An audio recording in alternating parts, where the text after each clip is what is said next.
My husband didn't pine for some unattainable love interest. Instead, he had an infuriatingly flirtatious female friend, Deborah Hayes. Their bond was so alarmingly close that he'd casually assist her in choosing lingerie and discuss with her the most comfortable ways to be intimate. I asked him to keep his distance from her. However, he shattered the crystal cup that symbolized our love. For heaven's sake, stop being so petty. We're just friends. Given your solitary nature and lack of friends, you couldn't possibly understand. It was absolutely preposterous. After that, I found myself a young, sharp-tongued boyfriend. Felix hurried home. The moment he opened the door, I was just unwrapping an exquisite express package. The scanty lingerie inside caught my eye, and the card beside it elicited an involuntary sneer from me. To my dear Deborah, may your cup size keep growing. Wear this sexy lingerie and draw in more men from you, Felix. How absurd this was. The female friend Felix had insisted he had no inappropriate relationship with. Meeting my cold gaze, Felix averted his eyes and gave a guilty smile as he explained. Tomorrow is Deborah's birthday. You know she is tomboyish and hopeless at choosing clothes, so I just casually bought one for her. He was offering an explanation because there had been similar occurrences in the past, and each time they had made me seethe with anger. Last time he bought sexy thongs for Deborah. Before that, it was a pair of black silk stockings, and even before that, feminine sanitary pads. These incidents led to numerous heated arguments between us. Without fail, Felix would trot out the same excuse every time. He always said, "Deborah is just a tomboy. She has no taste in clothes. What's wrong with me? Her closest friend lending a hand. Don't make a fuss about it." The incident with the thongs triggered an extremely intense quarrel between Felix and me. By an unfortunate coincidence, his parents, who happened to visit our house at the time, overheard it and promptly gave him a stern scolding. Felix stubbornly emphasized that Deborah had been his childhood companion and that she was no different from any of his other friends. He even complained that I was being overly petty. In response, I immediately flung several photos at him. In those photos, men were seated while Deborah stood behind them, firmly hugging their heads, her breasts practically pressed against their faces. There were also shots of her clad in a revealing low-cut camisole and extremely short shorts, crawling across their legs. Felix immediately fell silent. His parents then admonished him to reduce his contact with Deborah in the future. In front of them, he agreed. However, in secret, he resumed hanging out with Deborah. As before, each time he made every effort to keep it hidden from me. Yet I still caught him in the act a few times. Initially, he seemed remorseful. On our wedding anniversary, Deborah claimed to be suffering from menstrual cramps and asked Felix to go and massage her stomach. This set off yet another furious arg between us. For heaven's sake, stop being so petty. We're just friends. Given your solitary nature and lack of friends, you couldn't possibly understand.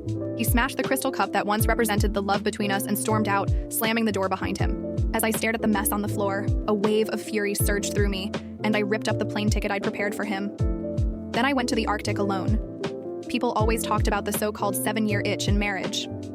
When we tied the knot, Felix had promised that in the 7th year of our union, we'd journey together to the Arctic, a place I'd long dreamed of visiting. He'd sworn he'd use his love for me to disprove this common belief. But as it turned out, over those 7 years, he'd only managed to show that his promise was nothing but a lie. Afterward, Felix must have come across the torn-up ticket and felt a twinge of guilt. For a short while, he started acting more appropriately. However, during this time, I was branded as a jealous woman. As a result, his friends distanced themselves from me, and so did Felix himself. Honey, I've found a newly opened trendy couples restaurant. The environment is romantic, and the food is delicious. Let's go there for dinner today. Felix steered the conversation away from the lingerie issue to avoid another argument with me. Which restaurant is it? I was calm. It's a place on Pineview Street. Couples just love going there. It's romantic and inviting. Felix gushed about the restaurant, and his tone made it clear he'd been there before. I shot him a cold glance. I'm not interested. So he was well aware that the restaurant was designed for couples, yet he'd still taken Deborah there. Did he really assume I was completely in the dark? Deborah had already posted a picture on Instagram. Presumably, the restaurant staff had snapped it to capture a romantic moment. In the picture, Felix was holding a fork, gently feeding Deborah a piece of steak. A steak fed with love. To say I wasn't hurt would be a blatant lie. When was the last time Felix had fed me? I couldn't recall. And truthfully, I didn't even bother to try. Felix furrowed his brow, an impatient look crossing his face. Haley, that's enough. How much longer are you going to carry on like this? I looked up and asked, is the food there tasty? Felix nodded reflexively. Yes, I sneered. Who did you go there with? Felix went silent. How absurd. He himself had mentioned that the people who frequented that restaurant were all couples. And yet, as his wife, I hadn't even set foot in the place with him while he'd already dined there. Haley, Deborah, and I are just... I interrupted him. Just friends. I'm sick and tired of hearing that excuse. My words made Felix a bit embarrassed. In the end, he simply snatched the set of sexy lingerie from me and strode out without uttering another word. Staring at the door, I couldn't help but comment that it was of remarkable quality. Felix had slammed it countless times and still it hadn't broke. I cast a glance at the calendar. Today was the 8th anniversary of our marriage. Felix had completely forgotten about it. Yet he remembered that tomorrow was Deborah's birthday. What a mockery. I tidied up the house a bit and then hailed a taxi straight to the law firm. This farcical marriage should come to an end. "Haley, are you truly certain about this?" Isaac Whitman asked. I nodded. Isaac let out a sigh and handed me the divorce agreement. "Thank you, Mr. Whitman."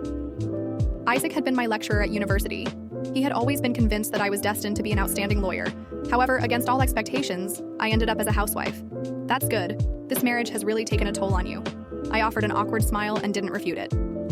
Back then, Felix persuaded me to become a housewife, claiming that only with me at home could he fully focus and work his hardest.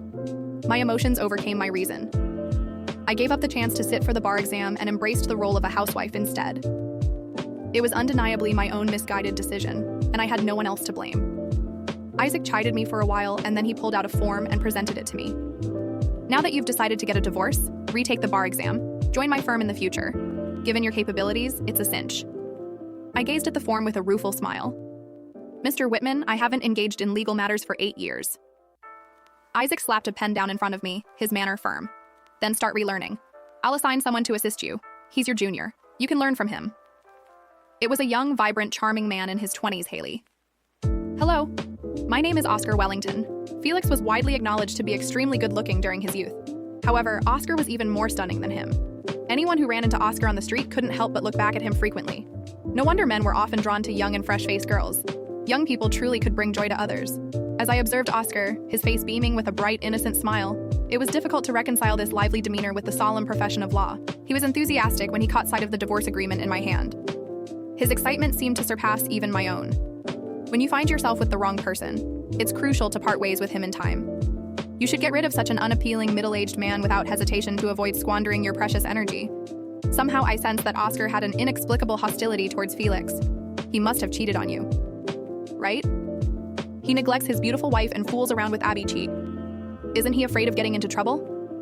As I listened to Oscar's words, an image of Felix falling from grace flashed across my mind. I couldn't help but laugh. Meanwhile, the dissatisfaction that had been pent up in me for years seemed to disappear.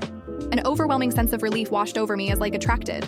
Like an unfaithful man should be with a BC, I shouldn't be angry with them. "Oscar, if you give up being a lawyer, I think you can be an excellent stand-up comedian." I praised him sincerely. Oscar was overjoyed. Suddenly he leaned closer to me. "Haley, you truly get me.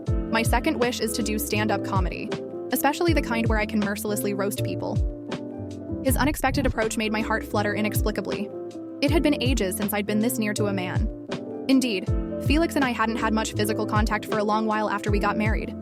I planned to have a child, but following a huge fight over Deborah, every single time we were on the verge of having sex, she would interrupt us by claiming that she had fallen or had a stomachache or that her kitten was dying. Fee would invariably pull his half-removed pants back up and dash to her side. By the time he returned, any amorous mood we'd had was completely dissipated.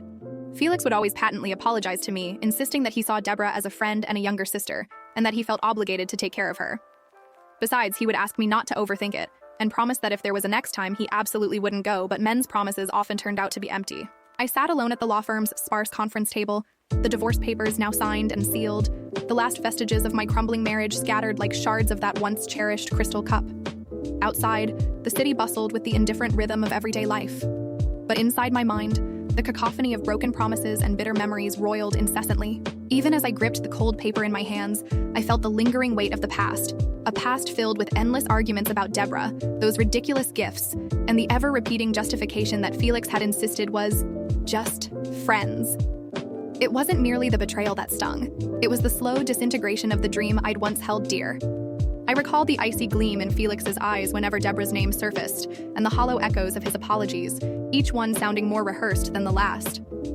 The law firm's walls were adorned with accolades and modest portraits of distinguished lawyers, a sharp contrast to the muddled chapters of my own life. Isaac Whitman's stern yet kind voice still rang in my ears. When you find yourself with the wrong person, it's crucial to part ways with him in time. I had always known he was right. But the transition from being a devoted wife to reclaiming my own identity felt both liberating and terrifying. That afternoon, after signing the final lines of the agreement, I made a decision. I was going to rebuild my life from scratch. My first step would be to retake the bar exam, a challenge I had once thought impossible. The old textbooks, the dusty tomes of legal jargon, all whispered secrets of a career I had abandoned for the sake of a promise that crumbled like so much brittle glass. Yet beneath the bitterness lay a spark of hope, nurtured by the unexpected arrival of Oscar Wellington. Oscar was as disarming as he was brilliant. A recent law school graduate with a fresh perspective and a penchant for stand-up comedy, he had been assigned as my junior. I remembered our first meeting vividly. I was seated at a cluttered desk trying to decipher the intricacies of tort law when Oscar approached with a smile that warmed the room more than the early spring sun. "Ms. Haley," he greeted with the kind of respectful cheerfulness that seemed almost incongruous in a law firm. "I'm Oscar. I'm here to help you get back into the swing of things. And if you don't mind me saying, I think you're going to be fantastic at it." There was something disarmingly sincere in his voice, a mixture of admiration and genuine enthusiasm. Over time, those early sessions turned into long discussions that meandered far beyond case law and legal precedents. Oscar had a way of making everything seem possible. Whether we were debating the nuances of contract law or laughing at the absurdity of our mutual misfortunes, his presence became a subtle antidote to the lingering bitterness. Yet beneath his playful exterior lay an intensity, a determination to carve out a career of his own, unburdened by the mistakes of the past. He reminded me that every new beginning was a chance to redefine oneself. "You know," he said one evening as we pored over case studies in my modest apartment, "life has a funny way of turning our pain into our greatest strengths. Sometimes you have to be a little foolish to take that leap of faith." As Oscar's mentorship unfolded, I felt my old self, lost and adrift, begin to stir again. I enrolled in night classes, rejoined study groups, and spent long nights revisiting statutes and legal theories. There were moments of frustration when the texts seemed like impenetrable fortresses of arcane language. But every time I stumbled, Oscar was there to guide me with gentle humor and unwavering patience. It wasn't just the law I was relearning, it was a sense of purpose. I had spent years defined by my role as a wife, sidelined by promises that never came to fruition. Now, in the quiet hours before dawn and the hushed murmur of law libraries, I discovered that I was more than a victim of circumstances. I was a force in the making, with a future waiting to be written. The days turned into weeks, and the once oppressive silence of my apartment was now punctuated by the lively cadence of legal debates and the occasional burst of laughter. My classmates and mentors marveled at the transformation in me, a metamorphosis born from pain and tempered by resilience. I wasn't entirely free of the ghosts of my past, but I was learning to live with them rather than let them define my every moment. One chilly autumn evening, after a particularly grueling study session, I decided to take a walk along the river. The city lights shimmered on the water's surface like scattered jewels, and for a moment, I felt that familiar, bittersweet flutter of hope. The chill in the air wasn't unpleasant. It was a reminder that change, like the seasons, was inevitable.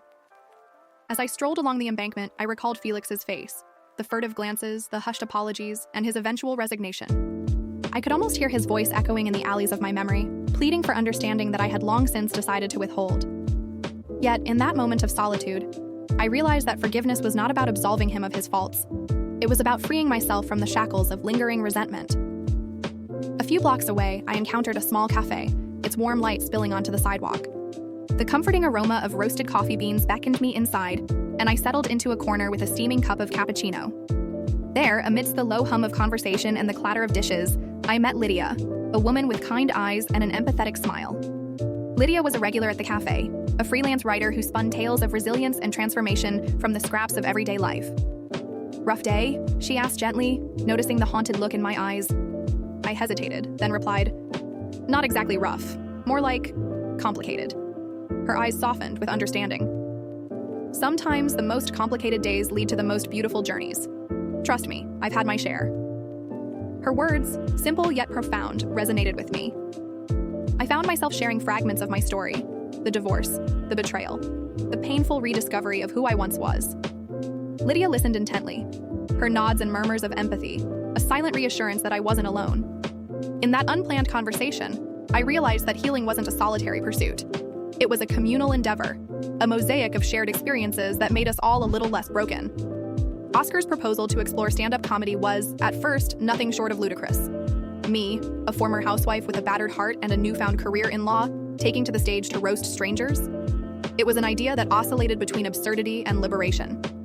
Yet as our study sessions turned into late-night banter and impromptu open mic rehearsals, I discovered that humor could be the sharpest scalpel to dissect the wounds of the past. We began attending comedy workshops at a small theater downtown. The dimly lit room, filled with hopeful faces and a scattering of vintage posters, quickly became our sanctuary. Oscar, ever the optimist, was a natural on stage. His jokes, though at times biting, were laced with a warmth that made even the harshest truths seem palatable. I, on the other hand, was still tentative, a fledgling trying to find the rhythm of her own laughter. One evening, after a particularly spirited performance by Oscar, he pulled me aside. "Haley," he said, his eyes alight with a mischievous spark, "you have this incredible way of turning pain into punchlines. You should try it out. Imagine the liberation of making your own sorrow your stage partner." The thought both terrified and thrilled me. I spent the following weeks writing in a battered leather journal, scribbling down observations about life, love, and betrayal. I began to see my experiences not as scars, but as intricate brushstrokes in the portrait of my existence. I practiced in front of a mirror, imagining an audience that would laugh with me, and perhaps in some small way, heal alongside me. The night of my debut arrived on a crisp winter evening. I remember standing backstage, heart pounding in my chest, while the murmur of the audience seeped through the heavy velvet curtains. When my name was called, I stepped onto the stage, the bright spotlight blinding for a moment, and then silence. In that silence, I found an unexpected calm. I began my routine, each word a cathartic release. I joked about shattered promises and infuriating ex-lovers, about the absurdity of a husband whose just friends always meant trouble. I poked fun at the ridiculousness of a life defined by someone else's shortcomings, and with each laugh, I felt a piece of the old me crumble away. By the time I finished, the applause was thunderous, and tears of relief streamed down my face. That night, I realized that comedy wasn't about trivializing pain, it was about reclaiming power. The stage was no longer a platform for humiliation. It was a battleground where I could confront my demons and emerge victorious. As I embraced my new identity, a lawyer in training by day and an emerging comic by night, I couldn't escape the nagging sense that the past was not done with me yet. Felix, with his habitual excuses and furtive glances, continued to haunt my thoughts like an unwelcome specter. Despite the divorce, every mention of his name sent a ripple of anger through me, a reminder of promises broken and love betrayed. One cold evening, while poring over legal briefs in the dim light of my study, I received an unexpected phone call. The number was unfamiliar, and for a moment, I hesitated before answering. "Hello? Haley, it's Felix." His voice was low, laden with an emotion I couldn't quite decipher. Remorse, regret, or perhaps something else entirely. My heart pounded in my chest. "Felix," I managed, my voice steady despite the turmoil beneath. "What do you want?" There was a long pause before he spoke again. I know I've hurt you beyond measure. I'm not calling to beg forgiveness or to argue. I needed to say I'm sorry, and I need to explain even if it's too late." I listened as he recounted the tangled history of his relationship with Deborah, how it had begun innocently, how his intentions had spiraled out of control, and how in the end he had become a slave to his own impulses. His words were unconvincing, yet beneath the apologies lay a raw vulnerability that startled me. Still, I couldn't allow myself to be drawn back into that familiar labyrinth of despair. "I don't know if I can ever forgive you," I said quietly. "But I do need to move forward without the weight of your guilt crushing me. I'm reclaiming my life, Felix, my future, my career, my identity." He remained silent for a long time, as if grappling with the magnitude of my words. "I wish you every happiness," he finally murmured. "Maybe one day you'll understand why I did what I did." That conversation, brief and inconclusive, left me with more questions than answers. But as I sat in the silent aftermath, I realized that some wounds were meant to be left open, reminders of who we once were, so that we might never stray from the path of self-respect. In the weeks that followed, the ache of Felix's betrayal slowly gave way to a determined focus on my own growth. I threw myself into my studies, the structure and rigor of the law providing a much-needed sanctuary from the emotional storm that had once overwhelmed me. Every day, as I pored over legal texts and practiced arguments in front of the mirror, I felt my confidence returning. Each page turned was a small act of defiance against the past. Oscar continued to be a steadfast ally. His infectious optimism and unorthodox approach to life reminded me that laughter was not a sign of weakness, but of strength. Together, we attended networking events and legal seminars, and slowly I began to see my peers not as judges of my past, but as collaborators in a new future. I even found myself mentoring a few younger students, eager to share the lessons learned from my tumultuous journey. One balmy summer afternoon, as I strolled through a park filled with the cheerful hum of families and the distant strains of a street musician's guitar, I encountered Lydia once again. She was sitting on a weathered bench beneath a sprawling oak, her eyes fixed on the horizon. I joined her, and over iced teas and quiet conversation, we explored the themes of healing and redemption. "Sometimes," she mused, "we have to let go of the people who hurt us, in order to fully embrace the beauty of who we are meant to be." Her words resonated deeply, reinforcing the lessons I had learned from the stage, the law, and my own heartache. It wasn't that I had become impervious to pain. Rather, I had learned to honor it, to transform it into something empowering. I was no longer the woman defined solely by loss. I was a mosaic of every trial, every laugh, every tear. As my bar exam date approached, I felt an electric mixture of nerves and anticipation. Late nights in the library, countless cups of coffee, and endless revisions became the norm. But with each passing day, the intimidating specter of failure receded, replaced by a quiet confidence that I could indeed reclaim the brilliance I'd once known. On the eve of the exam, Oscar surprised me with a small celebration, a modest cake, a few congratulatory words, and a promise that no matter what happened, this was only the beginning of a new chapter. "Your strength," he said as we shared a quiet toast, "is in every scar you bear. Each one tells a story, and each story is a step toward the person you're becoming." That night, as I lay awake, I realized that forgiveness wasn't about erasing the past. It was about understanding that every heartbreak, every mistake, was a stepping stone to the future. The echoes of Felix's betrayal were still there, faint and distant, but they no longer had the power to define me. I was ready to embrace the complexities of life, its joys, its sorrows, its unexpected humor. Exam day arrived with a mix of trepidation and hope. I stepped into the lecture hall, the atmosphere charged with the collective anxiety of fellow examinees. Every face told a story of struggle and perseverance, and for the first time in years, I felt a kinship with these strangers who were all, in some way, reinventing themselves. The exam began, and as I navigated through case studies and legal dilemmas, my mind was calm and focused. The techniques I'd painstakingly relearned flowed naturally, as if each word on the page was a declaration of independence from the past. In those long hours of concentration, I rediscovered a passion for justice, a passion that had been buried beneath the weight of marital strife and shattered dreams. When the results finally arrived, I found that not only had I passed, but I had excelled. The news was like a balm to my wounded soul, a tangible affirmation that I was capable of rising above the betrayals and disappointments of my former life. I celebrated quietly at first, savoring the victory as a personal triumph. Then gradually, I began to share the news with those who had been part of my journey. At the firm, Isaac Whitman beamed with pride as he congratulated me. "You've shown that resilience isn't just a word, it's a way of life," he said, his eyes twinkling with approval. I couldn't help but feel that every sleepless night and every tear shed had been worth it. The legal world, with all its complexities, was now mine to explore. Yet even amid the professional triumph, my heart still harbored a cautious curiosity about love. Oscar had, in his own quirky way, invited me to a charity gala, a shimmering event where the city's luminaries gathered in elegant finery. I wasn't sure if I was ready to step into that glamorous world of romance again, but something inside me urged me to try. The gala was held in an ornate hall, its marble floors and crystal chandeliers reflecting the grandeur of a bygone era. I arrived in a dress that felt both daring and elegant, a subtle nod to the woman I once was and the person I was becoming. The atmosphere was electric, every conversation a dance of ambition, humor, and sometimes even a touch of melancholy. Oscar was there, looking every bit the radiant presence he'd always been. He greeted me with an embrace that sent a shiver down my spine, a reminder that connection could be both gentle and exhilarating. "You look stunning," he whispered, his eyes sparkling with admiration. In that moment, the weight of the past seemed to lift, replaced by the possibility of a future filled with genuine affection. Throughout the evening, I navigated a maze of conversations, discussions about law, literature, and even the latest comedic trends. There were moments of awkwardness, moments when I caught myself thinking of Felix and the myriad ways our lives had diverged.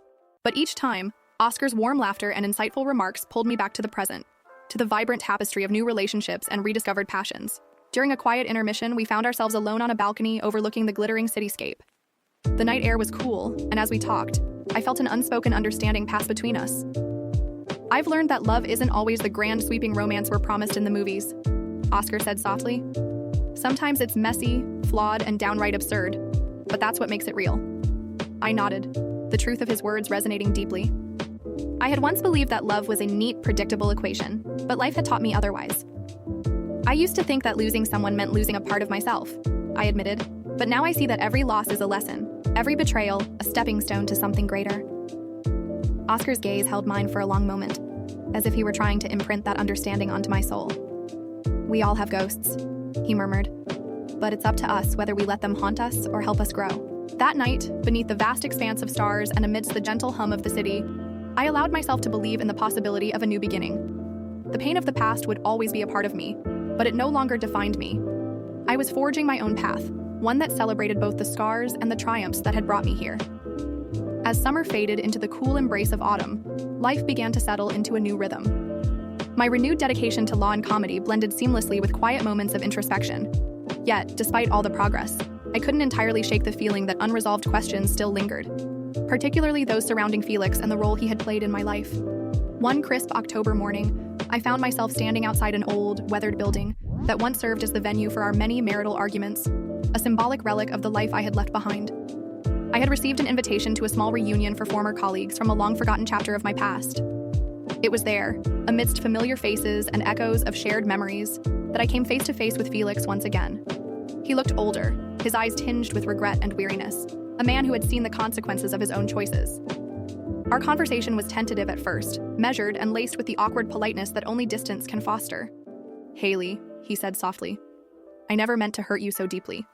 I realize now that I was caught up in my own delusions, and I'm truly sorry." I studied his face, searching for any flicker of sincerity. "Felix, I won't pretend that your apologies make everything right," I replied, my voice steady but cool. "But I also won't let my past be defined by your mistakes. I'm forging a new path, one where I'm not defined by my pain, but by how I overcome it." He nodded, the weight of unspoken memories heavy between us. For a brief moment, the air was thick with what might have been, a silent acknowledgement of what we once had, and what might have been if only circumstances had been different. But that moment passed as quickly as it had arrived, leaving behind only a bittersweet residue of regret. Walking away from that encounter, I felt a mix of relief and sorrow. Felix had been a chapter in my life, an important one, but not the final word. I had learned that closure wasn't something that could be handed to you. It was something you had to carve out for yourself, slowly and deliberately, until the past no longer had power over your present. In the months that followed, I immersed myself in the dual worlds of law and comedy, each offering its own brand of redemption. My legal studies advanced with a fervor I had never known, bolstered by newfound confidence and the support of colleagues who respected my resilience. Courtroom simulations and mock trials became arenas where I could channel the intensity of my emotions into articulate arguments and reasoned debate. Simultaneously, my forays into stand-up comedy blossomed into a form of art that celebrated the absurdity of life. I began to receive invitations to perform at local comedy clubs, and each night on stage was a small victory. A moment when I reclaimed my voice, transforming sorrow into humor, despair into a punchline that made others laugh. In those rare, luminous moments, I was not a broken woman haunted by betrayal, but a vibrant soul who had learned to dance with her demons. Oscar remained my steadfast friend and collaborator throughout this transformative period. His unwavering support and playful banter were a constant reminder that the future was unwritten, waiting to be shaped by our own hands. "You're a force, Haley," he often said after our performances, "and the world is lucky to witness your brilliance." His words, sincere and full of hope, helped anchor me even on days when the shadows of the past threatened to return.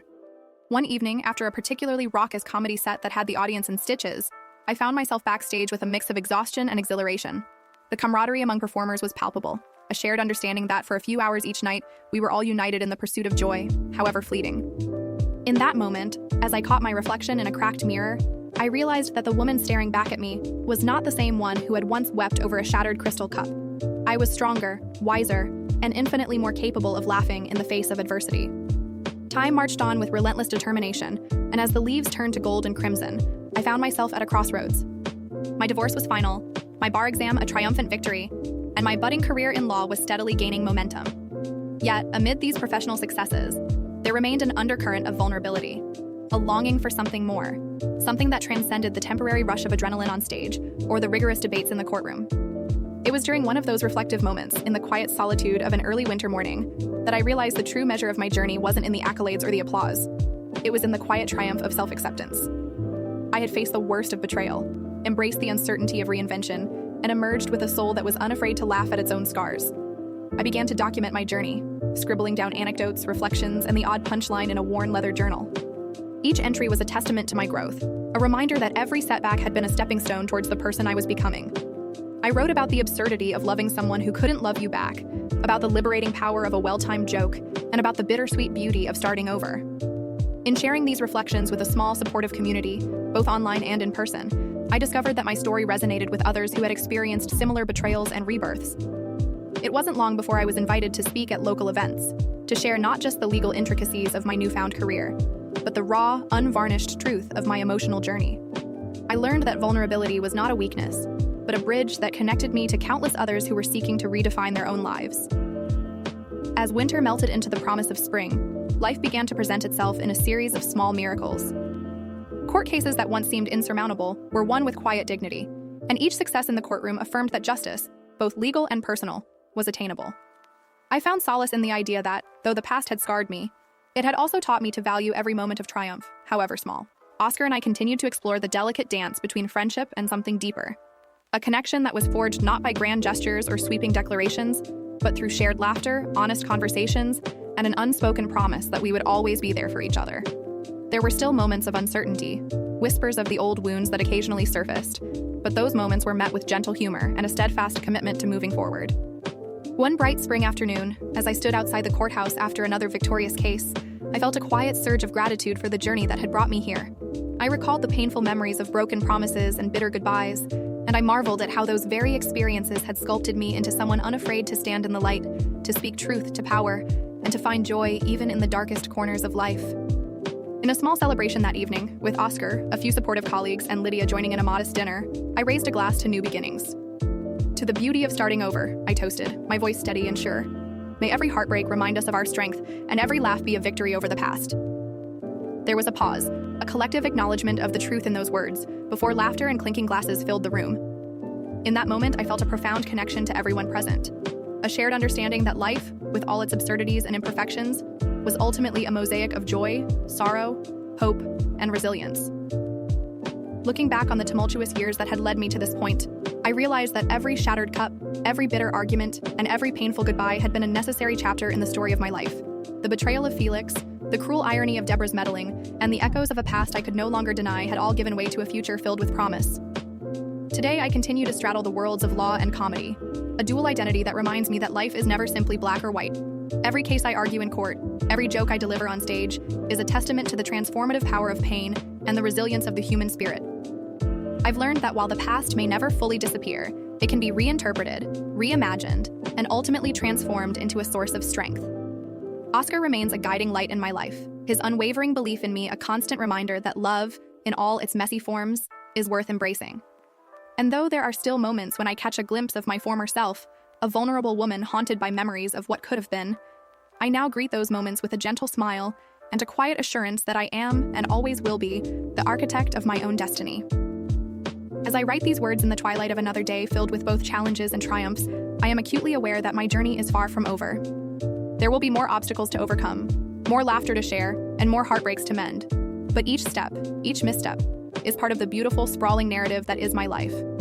To anyone who has ever felt lost in the maze of their own emotions, who has ever battled the ghosts of betrayal or the sting of shattered promises, I say this: let your pain be the ink with which you write your own redemption. Embrace every scar as a mark of survival, every moment of joy as a testament to your strength, and above all, never forget that the power to transform your story lies within you. So, here I stand, a woman reborn from the ruins of a past defined by sorrow and betrayal, ready to face the future with courage, humor, and an unyielding commitment to truth. My story is still unfolding, page by page, and though the path ahead is uncertain, I step forward with a heart full of hope and a spirit that refuses to be broken.